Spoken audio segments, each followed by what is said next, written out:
Hello, Ella. Hello. How are you doing?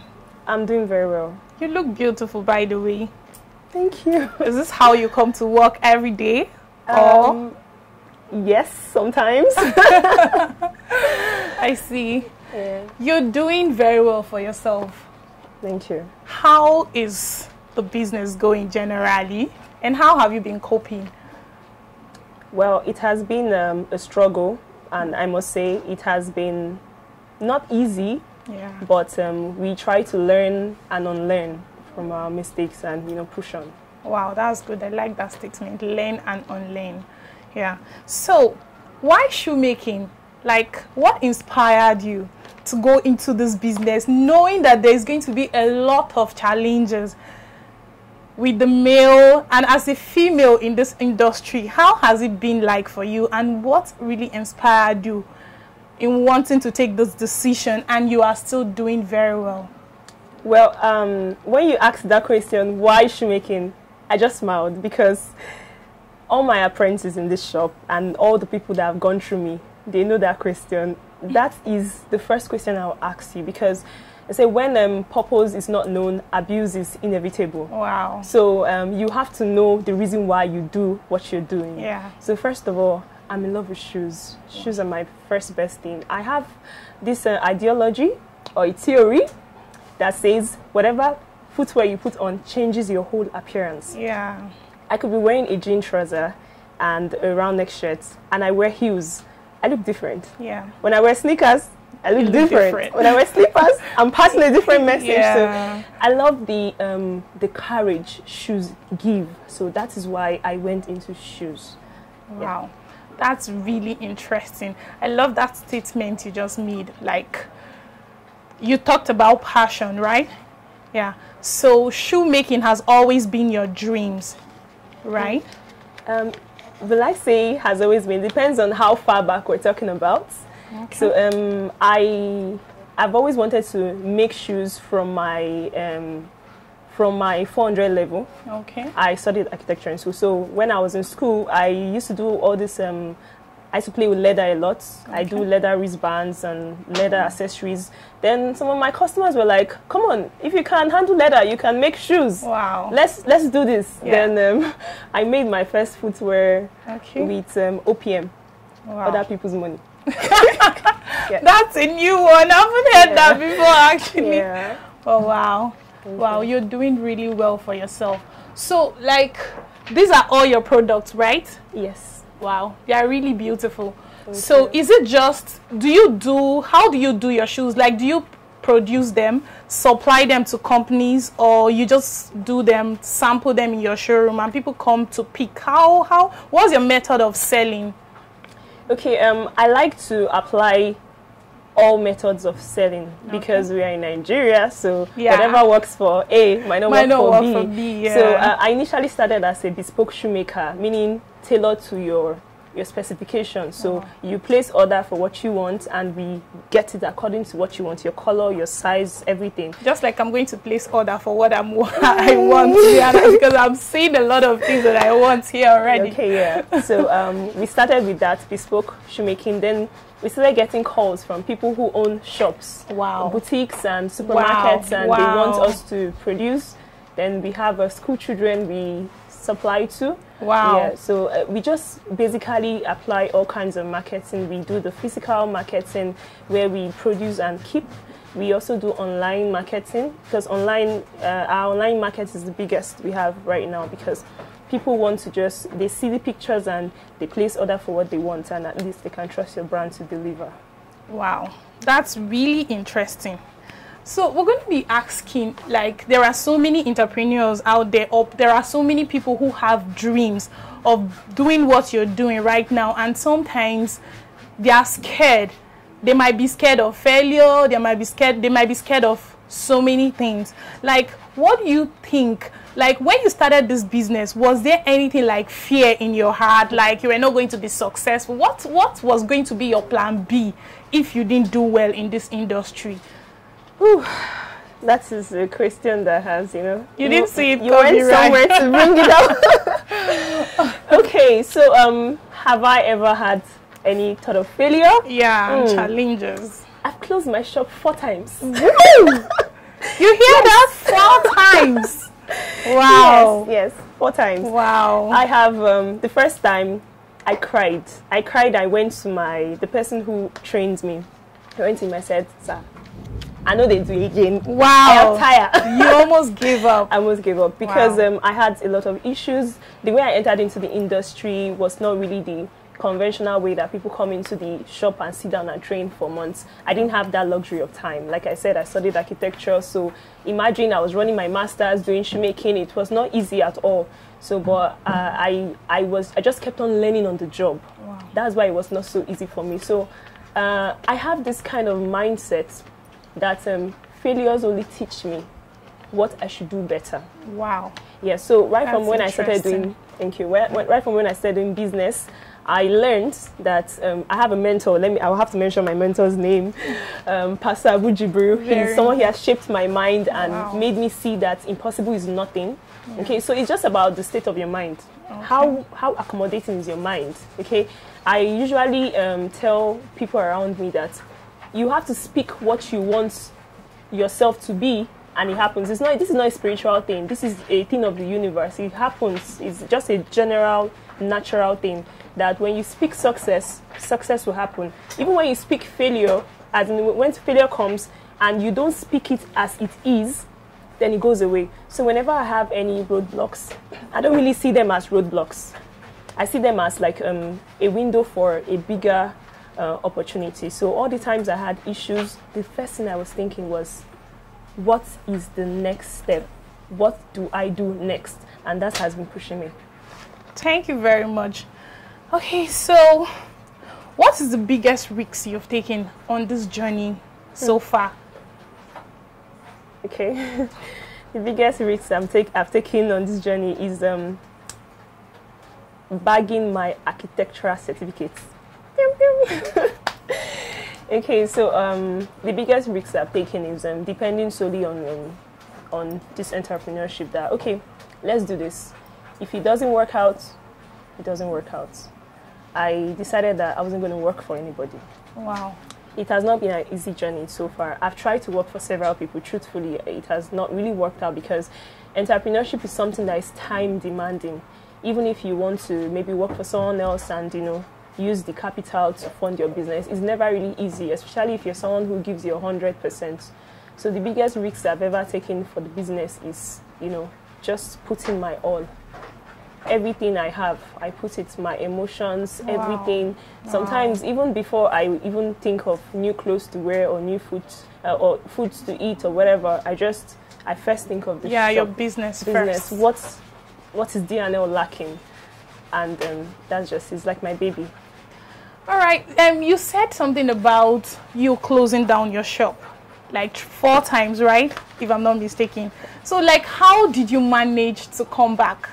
Like, come back into doing what you love doing? You spoke about passion, about what you love doing. Yeah. So, like, at what point, like, when you broke down, you came back again, and you broke down again, you came back, you broke down, like you kept on pushing. Yeah, that's one interesting thing about successful people. They never give up, they keep moving, and I really admire that about you. And so what was that one thing that you keep holding on to, that you keep coming back into the business until you're here today? Okay, so there is this, I think a bull. When a bull charges at you, all right, there's something it does. It goes back, right? It doesn't go back because he's scared, all right? It doesn't go back because he sees you as a big threat. It goes back to re-strategize and charge at you with a full force. So that's what happens whenever I mellow down. Whenever I mellow down, I calm down.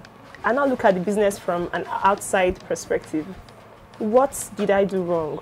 What would I have done differently? Learn from those mistakes. Yeah, that's why I said I learn and unlearn. Wow. Yeah, so that's really interesting. So from what we've gathered so far, you are doing well, you're successful in this business. So what is success like for you and for the company? Okay, success for me. I'm speaking personally for myself, right? Not generally. And for your company. Okay, You're speaking for D&L Africa generally.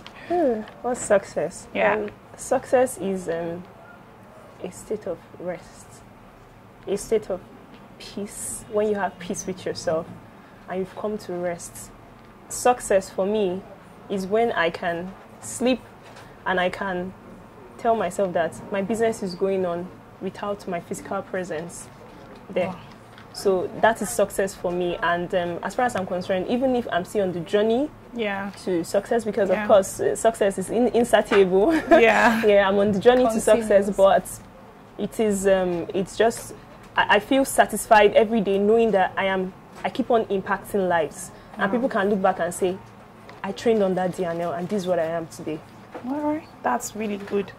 Knowing what you know now, is there anything, when you look back, is there anything you'd have done differently? I would have said yes.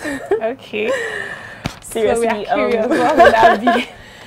What I would have done differently, I think I would have gone to a school of shoemaking. Wow. Instead of going to... Because I spent 8 years in school. Wow. What did you study? Architecture. Wow. 4 years. And you abandoned all of that and then you followed your dreams. There's this feeling I have. There's this...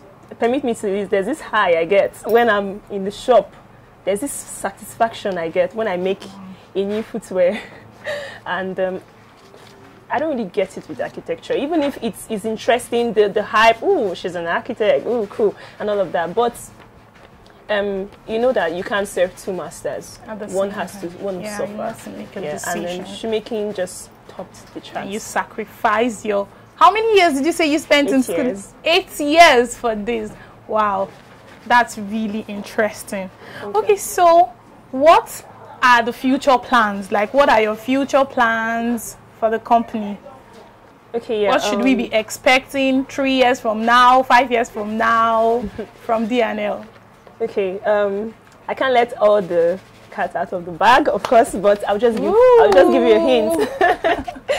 Yes, because D&L Africa is a global brand. Yeah. I don't see D&L as just a shoemaking factory. Wow. No. D&L goes way beyond shoemaking. D&L is leather works in general, and there's a lot we can do with leather. Okay. So what I do is that I usually create projects that we can pursue. I create projects because if I'm just pursuing D&L generally, I might just be lost in the process. So I have different projects. I have Skill Up August, which is running, it's a training program. I have NYC Said, we do NYC Said trainings. Wow. We have a Quality for Less, meaning that we have, we produce quality products in wholesale and sell at a lower price to wholesalers. Okay, and we also have Forik. So Forik is the biggest project right now that D&L Africa is working on. Wow. And Forik is footwear repair in comfort. Wow. So it means that any old shoes you have, bags you have, belts you have, you bring them and we recycle it. It becomes brand new. Wow. And we also have a package. Bring them back to life. Back to life, you know. Yes. And we also have a package where we teach you how to be your own shoemaker. Just imagine you go out for a party. Wow, I'll be coming in soon to learn. You don't even need to come in. That's the interesting part. Wow. Yeah, so how do we learn that? Exactly. So we have, this is it. We have a box. This permits me. So this is toolbox. Wow. These are toolbox. These are toolbox of tools. We have scissors, hammer, and a lot of things like that. So what do you do with this? And you even have cutting boards. Yeah, we have a lot of use for it. Okay. Okay, so it is Forik repair kits. And we also have Forik maintenance kits. Okay. So the idea about Forik is that we will give you an instructional manual and show you steps how to repair your footwear. So just in case of emergencies, you go out somewhere and your footwear straps. You don't need to be like, oh, where's slippers and all of that. You just take one of the tools and just fix it. Wow. Very simple, very fast. So that's I guess we are taking some project. Of this box. We are taking one of this box home today. You will. Wow, that's really interesting. Like, so what is your advice for people who want to go into this business and might think it's too risky for them to want to venture into. What is your advice for people who are starting, who want to be like you? My advice. The thing is that youth of nowadays, they lack one of the core values that our forefathers had. Wow. Yes. Speaking of forefathers. One of the values I learned the hard way, which is patience. Wow. It's patience. Yeah. They don't have patience. They want to be in a hurry. They open a business and they just want to rush into it.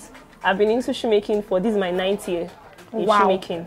Wow. Yeah, so they want to just run into it, and Rome was not built in a day. So you have to take it step by step. I know these days people are looking for big money to start up a business. No, you don't need big money. That's the problem. That's a major problem in the society today. Nobody wants to start small, and then everybody wants to start up a business with 20 million and all that. But entrepreneurship is not really all about building it that big. You need to start from the scratch. Yes, exactly. So like, they have to start. You need to start small. You have to start small, and again, apart from starting small, you have to have an accommodating heart to accommodate the failures. I won't call it your failures. To accommodate the failures. If you cannot accommodate failures, if you are too emotional and failures come, of course it's okay to lash out, cry if you want, but pick up. Don't stay down. There too long. When you fall down, don't stay down. Wow, that's really interesting. So like, when you wanted to pick up a position, like a space for your shop, what inspired you? Like, how did you come up with the idea of picking a location for your business? There are a lot of factors that determine picking up a location for your business. It depends on the function of what the business is about. So this business it requires space over everything else. Even if we need visibility, this business requires space, because we wanted to measure on the school of shoemaking.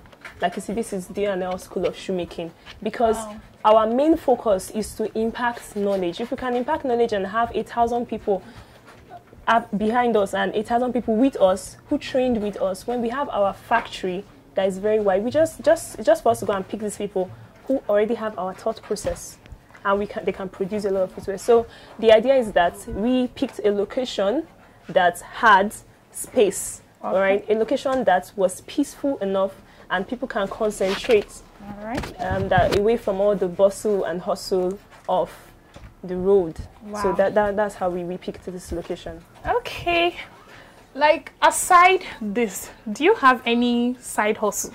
Like, side hustle? Yes, I do. Yes, I have side hustles. He does. Okay, well, I'm a hustler generally. Okay, so apart from being a shoemaker, bag maker, I want to be a hustler like you.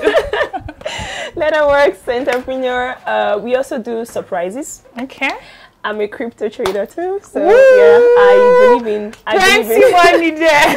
Yes, I believe in saving in other currencies too. Very important. Not because our naira is very important. It's beautiful. And that has been flexible for you. Yes, you do this and do that, and all. You multitask. Yeah, it's one of our core qualities as women. Wow. We can multitask. Really? So what's your motto?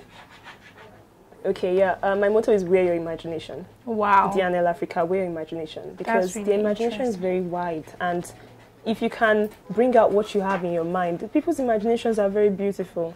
Sometimes some customers come to me and what they have in mind, initially I might not get the picture, but when they put everything down, you just go home and sleep, and then you just... Wow, this is beautiful. So wear your imagination. That's really interesting. So what is your advice to people who want to venture into this business? Like, it's bringing us to the end of... Okay, this business. Just give us an advice. I'm going to be listening to the advice too. I might want to do this, Okay, so my advice for people venturing into this very business is just that they should not be scared of the competition out there. Wow. Okay, there's something that people don't know, especially shoemakers. They feel like customers are limited. Wow. Customers are not limited, actually. The advantage of shoemakers is that everybody is your customer. Wow. Yeah. As I'm Everybody loves good I'm shoes. seeing about 4 or 5 new customers. Woo! And I've seen so many beautiful shoes. Yeah, I can't wait for you to select. That's the most interesting part. We are definitely going to select. Actually, I always tell people that don't try to struggle for a, let's say, for a platform. Okay, you yourself, you can service your own 1,000 people. So you can actually live in harmony, because one of the problems with entrepreneurs is that they are often in competition with people they should be learning from. Wow. You should not be in... That's a very big word. Yes. Always know how to learn from people. Instead of looking at them as a competition. From people. Humble yourself and learn. When you're in a position where you want to pick up something, pick what you want to pick. Wow. And leave. You're not going to be there forever, of course. Yes. But pick what you want to pick and leave. Don't go fighting somebody you should be learning from. You will never grow that way. Wow. Wow. All right. Thank you very much. We had an amazing time with you. And thank you very much for having us. I really appreciate it.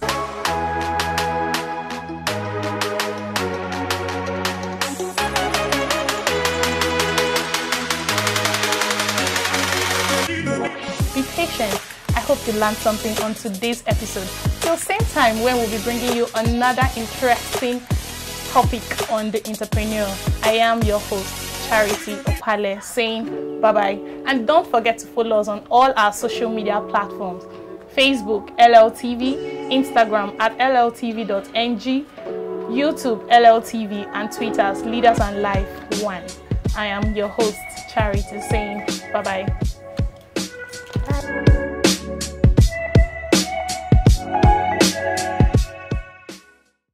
You're welcome to D&L Workshop, and I just got myself a D&L footwear. As you can see, it looks beautiful, right?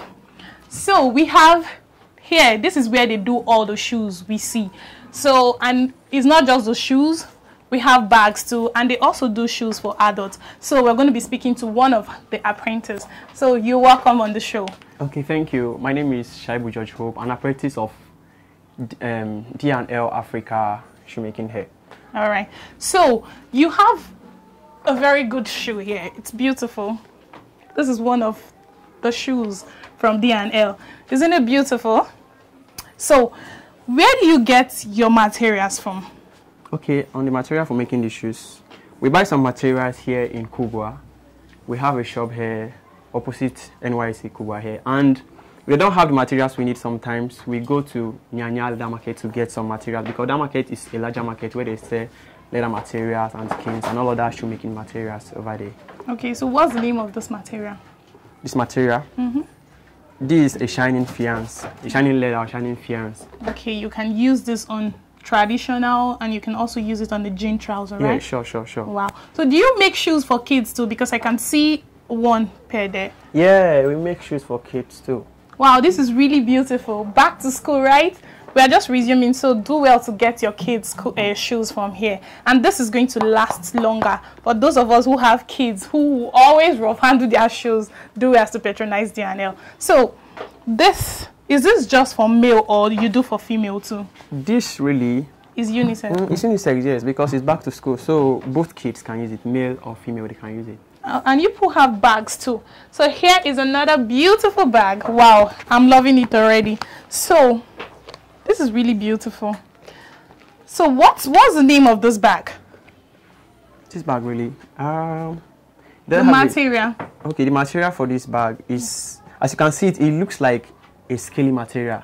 Okay. This one now is crocodile skin. How long did it take you to produce this? Okay, this in less than 4 hours. Wow, that's quick. So I can come in here and produce a bag for myself. If you've undergone the training, really, because you just want to do it on your own, it can take you like 2 days. So really. Now you can produce this? Yeah. How long have you been here? I've been here for the past 8 months. Wow, and you can do this already? Yeah, as at 3 months I was here, I can do this already. 3 months. Wow, that's really interesting. So how much is this going for? Okay, 7,000 naira. Wow, that's really good. It's affordable, 7,000 naira, right? And this, how much is this going for? This is 5,000 naira. Wow, just 5,000 naira. Wow, that's really interesting. And how about this? This 18,000 naira. Ooh, really cheap. Wow, it's good. You can get durable leather works from D&L Africa. Go and follow them on their social media platform. On Facebook, D&L Footwear, and on Instagram, we have D&L Africa. And the showroom for our Instagram is D&L Showroom, and on Facebook also the showroom is D&L Showroom. And our address, we are located at Katampe Junction in Kubwa, behind former Fortis Bank, Kubwa, Abuja. And the numbers to call for WhatsApp and call is 081 000 12722.